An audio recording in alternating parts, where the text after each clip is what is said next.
to show you how you can download the BLACKBOX VS Code extension to use it while you are coding. First, click on the extension icon, search for BLACKBOX. You can install it. As soon as it's installed, you can click on the B icon. You have different functionalities, whether it's code autocomplete, whether it's code search, or code chat. In this video, I'm going to show you how the code chat works. Click on the code chat icon. I'm going to click on how to delete docs from MongoDB in Python, for example.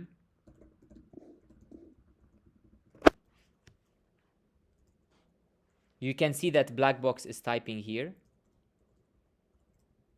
And you can read the answer while it's being generated.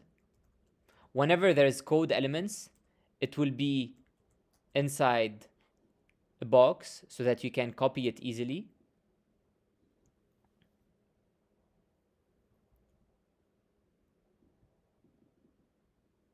And as soon as it's done, what you can do is click on the copy button, open, and then paste.